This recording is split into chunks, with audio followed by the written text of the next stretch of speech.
Mesmerizing wedding collection. Tejaswini by Chungat Jewelry. Edasseri jewellery Kalady.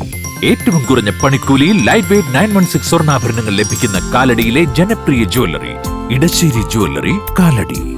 ഇനിയുള്ള ഒരു വർഷക്കാലം അങ്കമാലി നഗരസഭയെ അഡ്വക്കേറ്റ് ഷിയോ പോൾ നയിക്കും.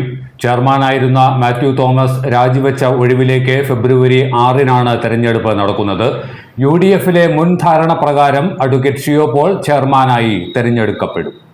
അങ്കമാലിയുടെ രാഷ്ട്രീയ പൊതുരംഗത്ത് സജീവ സാന്നിധ്യമാണ് 60 വയസ്സുകാരനായ അഡ്വക്കേറ്റ് ഷിയോ പോൾ. ഇതിനു മുൻപ് 2000-2002 കാലയളവിലും 2003-2005 കാലയളവിലും 4 വർഷം ഷിയോ പോൾ നഗരസഭാ ചെയർമാനായിരുന്നു. 1995-2000, 2000-2005 വർഷങ്ങളിൽ നഗരസഭാ കൗൺസിലറായും പ്രവർത്തിച്ചു. ഇപ്പോഴത്തെ ഭരണസമിതിയിൽ 2020 മുതൽ നായത്തോട് 16-ാം വാർഡിൽ നിന്നുള്ള കൗൺസിലറാണ്. ഇത്തവണ കോൺഗ്രസ് നഗരസഭാ ഭരണം പിടിച്ചെടുത്തപ്പോൾ 3 പേർക്ക് ചെയർമാൻ സ്ഥാനം പകുത്തു നൽകാനായിരുന്നു ധാരണ.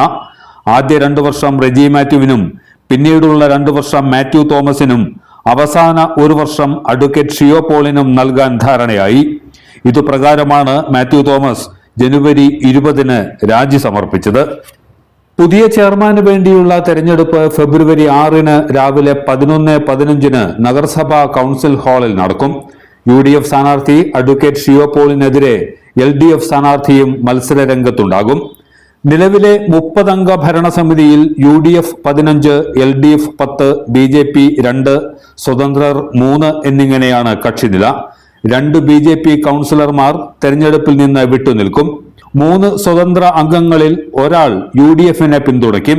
2 സ്വതന്ത്രർ LDF-നെ പിന്തുണച്ചാൽ പോലും 12-നെതിരെ 16 വോട്ടുകൾക്ക് അഡ്വക്കേറ്റ് ഷിയോ പോൾ ചെയർമാനായി തെരഞ്ഞെടുക്കപ്പെടും.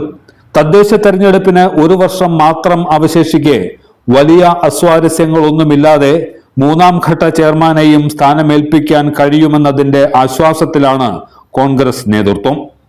എല്ലാത്തരം അഴുക്കിനെയും തുടച്ചുമാറ്റി സുഗന്ധം പരത്താൻ ഇനി എന്നെന്നും ഓർമ്മ പെർഫ്യൂംഡ് ക്ലീനിംഗ് ലിക്വിഡ്. വീടെന്നും സ്വർഗമാക്കാൻ ഓർമ്മ പ്രോഡക്ട്സ്. ഇതെവിടുന്നാ? നമ്മുടെ MV ചാക്കോ ജ്വല്ലറിന്ന്. 70 വർഷത്തെ പാരമ്പര്യല്ലേ? MV Chacko jewellers, Angamaly.